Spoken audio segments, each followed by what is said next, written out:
Bueno, buenas tardes. La clase de hoy va a estar dedicada al simbolismo.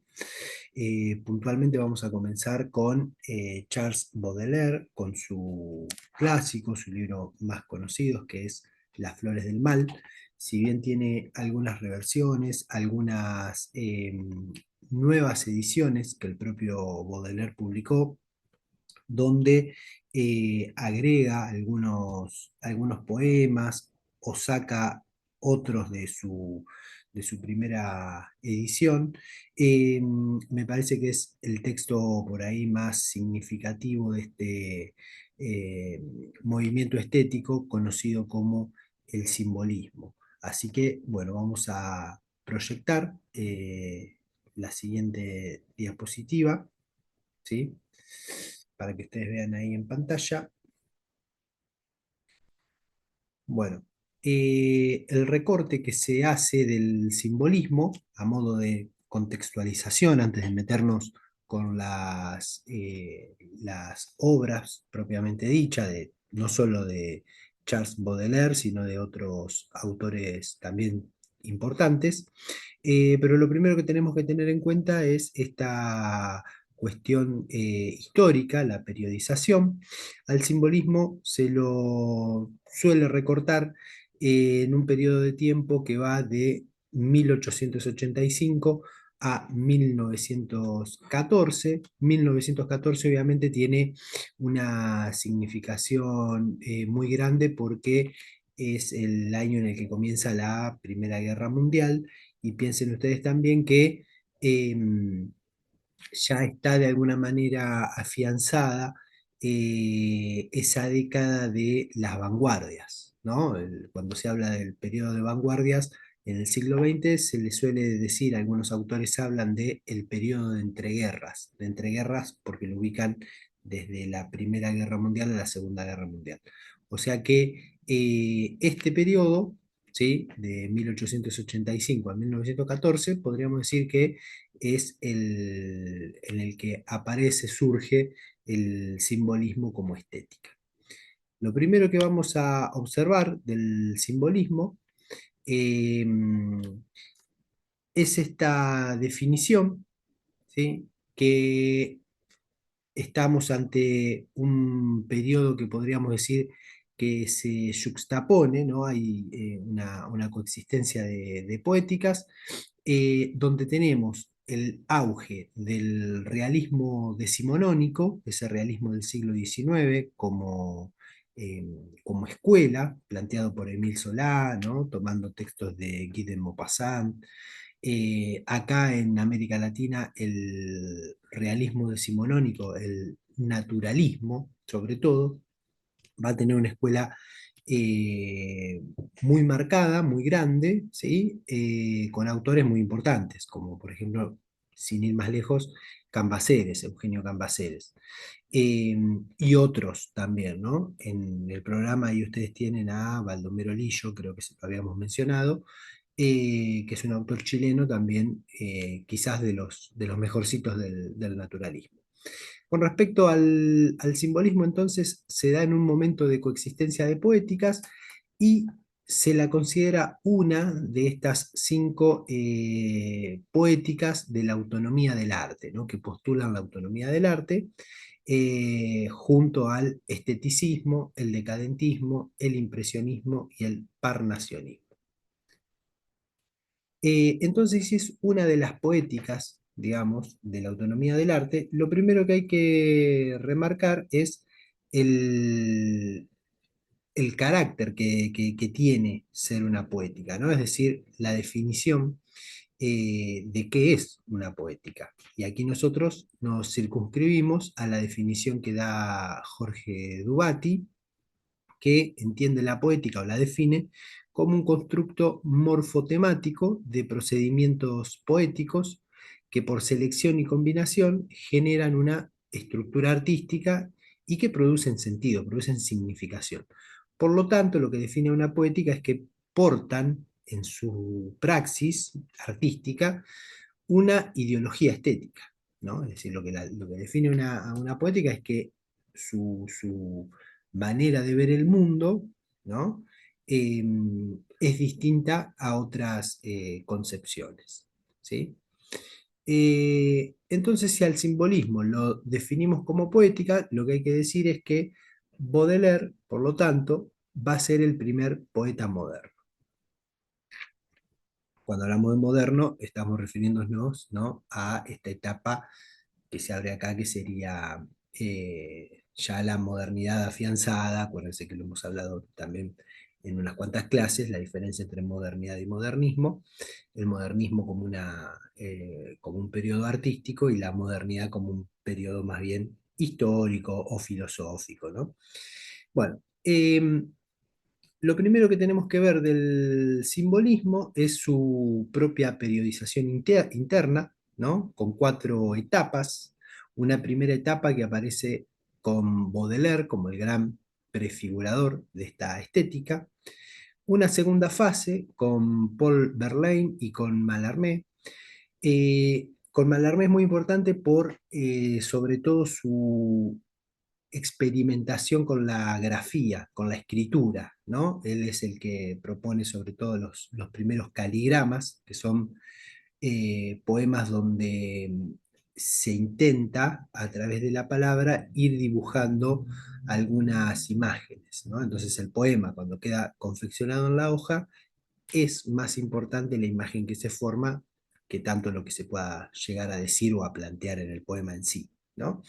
Y Paul Verlaine, porque obviamente va a tener un vínculo bastante problemático, bastante una relación de amor-odio con Rimbaud. Por eso también, bueno, es un poeta destacado en la segunda fase del simbolismo. Una tercera etapa que tiene que ver con el Manifiesto Simbolista, publicado en 1886. Aparece ya el simbolismo como escuela, y ahí tenemos la figura de Jacques Moreau. Y la cuarta etapa, la que cierra de alguna manera el simbolismo, tenemos a Valéry, a Claudel, ¿no? Y hay, sobre todo acá coinciden los críticos, hay cuatro poetas que son referentes de esta poesía moderna, que son obviamente Baudelaire, Mallarmé, Verlaine y el conde de Lautréamont, ¿sí?, que su verdadero nombre era Isidore Lucar. Bueno, más adelante vamos a trabajar estos 7 rasgos, ¿sí?, del simbolismo como poética. Yo ahí les puse en el número 1 poesía mística, religiosidad, y les puse este igual tachado, ¿sí? No confundir religiosidad con religión. ¿Qué quiere decir esto? Quiere decir que esta poesía mística lo que propone en realidad hay que pensarla como opuesta al realismo.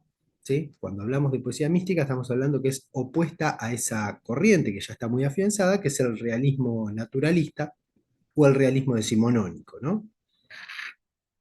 En tanto, poesía mística, el simbolismo lo que va a intentar hacer es de alguna manera recuperar la dimensión sagrada y oculta de la naturaleza, ¿sí? Naturaleza a la cual se accede, podríamos decir, liberando las posibilidades expresivas del lenguaje, ¿no? Es algo que el realismo de alguna manera lo había pasado por alto, o pasado por alto, o en realidad el realismo va a tomar a la naturaleza solamente como escenario donde ocurre esa trama, esos conflictos de los dramas sociales, podríamos decir, ¿no? O el conflicto social.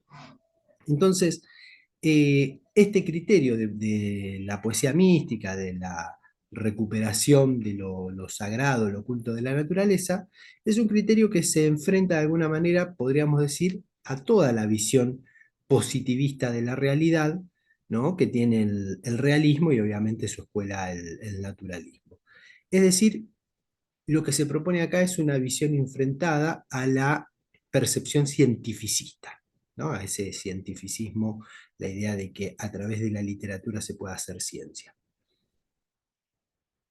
Y entonces la poesía es vista como la expresión de relaciones de correspondencia que el lenguaje, ¿no? Abandonado a sí mismo, crea entre lo concreto y lo abstracto, entre lo material y lo ideal, entre las, podríamos decir, las diferentes esferas de los sentidos, ¿sí? Acá los poemas, eh, digamos, más emblemáticos, o el más emblemático para analizar, uno de los quizás más famosos de Baudelaire, es el poema Correspondencias, que es un soneto que lo vamos a trabajar en clases presenciales, pero digo, lo importante para ver acá es que los símbolos funcionan como, podríamos decir, la clave de acceso, ¿no? Para permitir enunciar una realidad que de otra manera sería inefable, sería imposible de narrar, ¿no?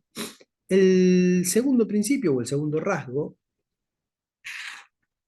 es esta idea del símbolo como principio constructivo, ¿no? Como principio constructivo del trabajo del poeta simbolista.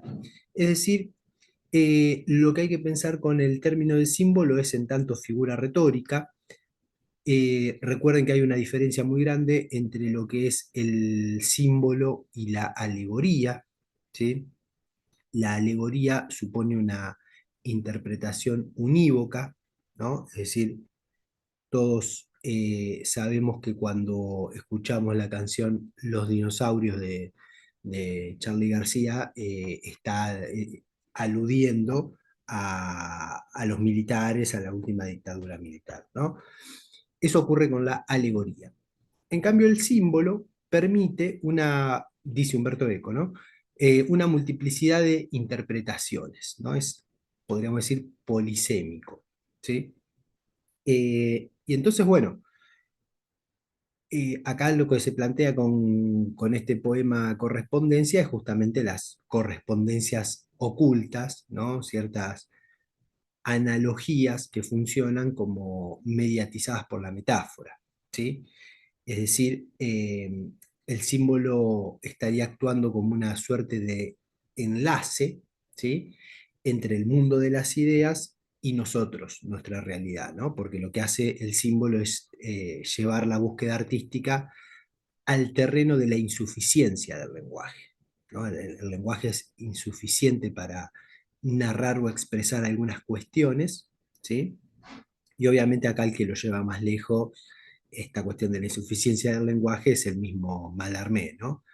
Eh, que termina trabajando muchísimo con la cuestión del sonido, de los sonidos y demás. Bueno, es interesante acá para ver si a modo de hipótesis, piénsenlo ustedes, de hipótesis de lectura de ustedes mismos, el, la pregunta sería, bueno, ¿qué símbolo trabaja cada poeta? ¿No? Tendremos ahí que ver qué símbolo trabaja cada poeta. La tercera cuestión, el tercer rasgo del simbolismo, es este trabajo, esta recuperación un poco de la función poética del lenguaje, ¿no? Recordarán ustedes que las funciones del lenguaje, planteadas obviamente por el estructuralismo lingüístico, lo que plantea es que a cada elemento de ese circuito de la comunicación le corresponde una función distinta, ¿no? La función emotiva en el emisor, la función apelativa en el receptor, ¿sí? Bueno, y la función del lenguaje tenía que ver justamente con el mensaje, con esta manera de embellecer un poco las formas del decir. En este sentido, el simbolismo se manifiesta, podríamos decir, en contra del utilitarismo del lenguaje o del carácter utilitario del lenguaje, de lo que es puramente referencial, ¿no? Que está muy presente obviamente tanto en el realismo como también en el romanticismo, podríamos decir, ¿no? Para los simbolistas, la poesía no sirve, digamos, para ornamentar verbalmente una idea, que podría ser una idea bien romántica, y los poemas tampoco son temas versificados. No es tener un gran tema en la cabeza y versificarlo. Eso con el simbolismo no es lo que ocurre, ¿sí? Eh, los simbolistas van a evitar las nominalizaciones, van a evitar nombrar o designar, ¿no? Aspectos de la realidad, y se van a inclinar más que nada por el concepto de la sugerencia, podríamos decir, ¿no?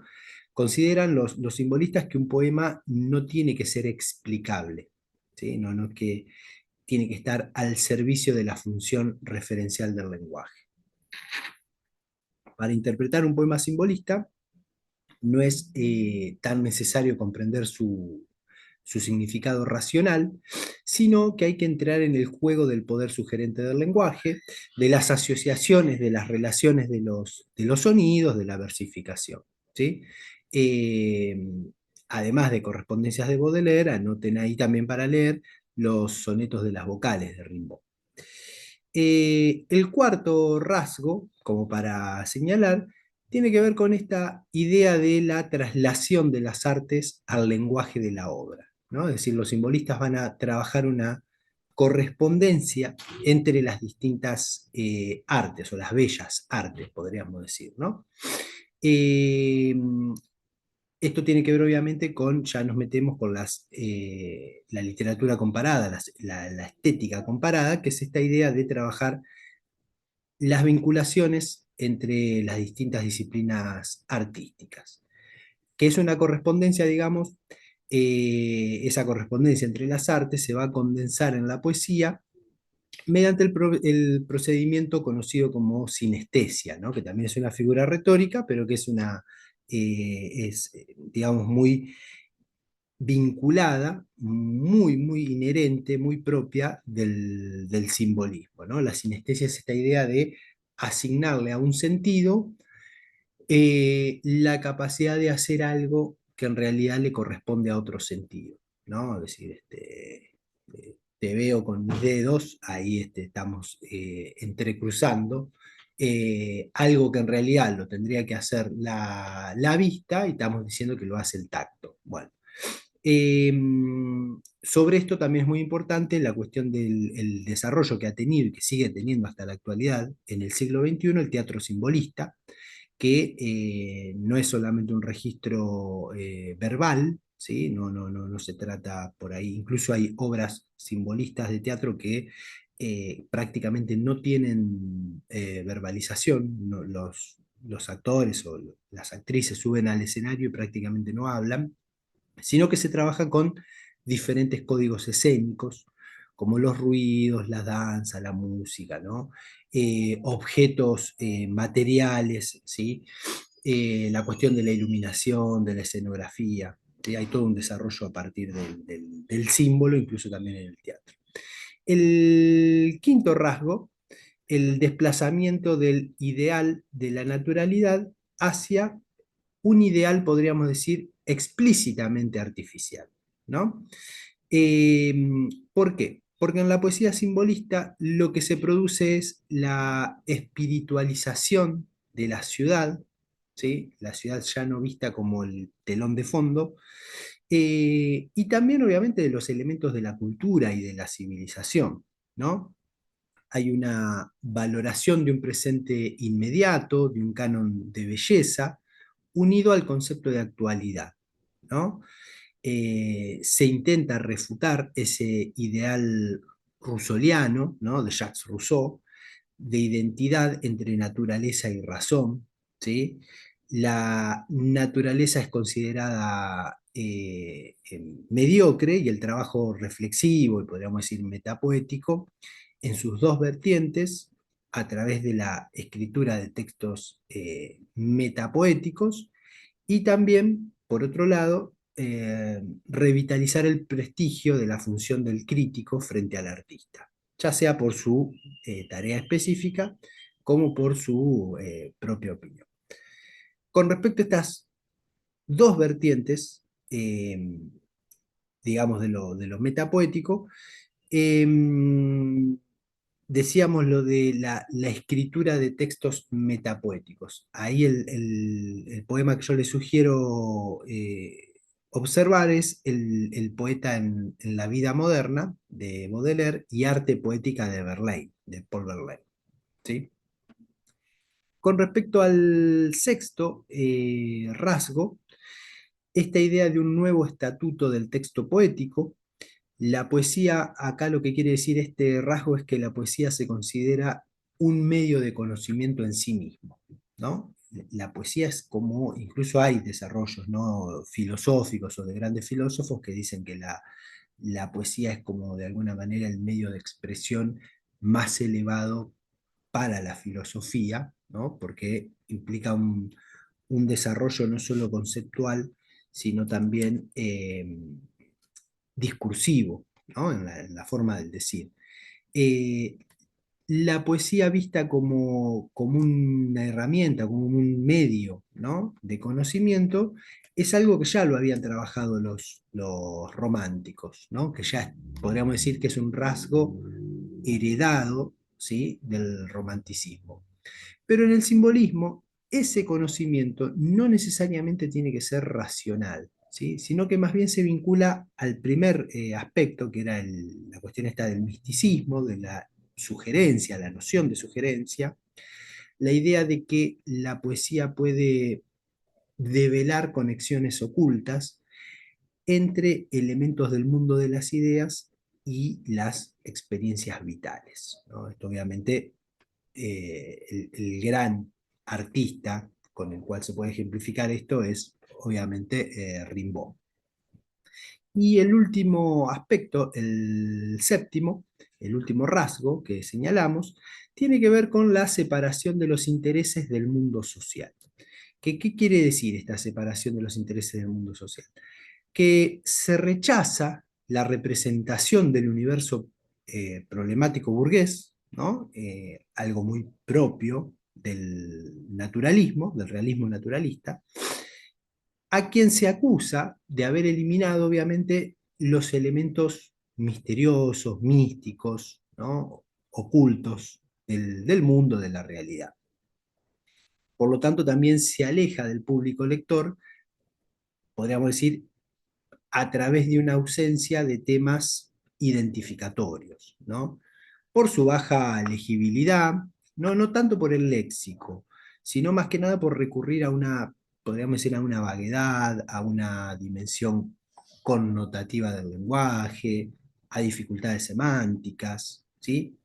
Eh, y quería cerrar acá con una cita de Raúl Gustavo Aguirre, que es un texto con el cual fui ahí tomando algunos apuntes como para preparar esta exposición, que dice lo siguiente, está buena esta definición.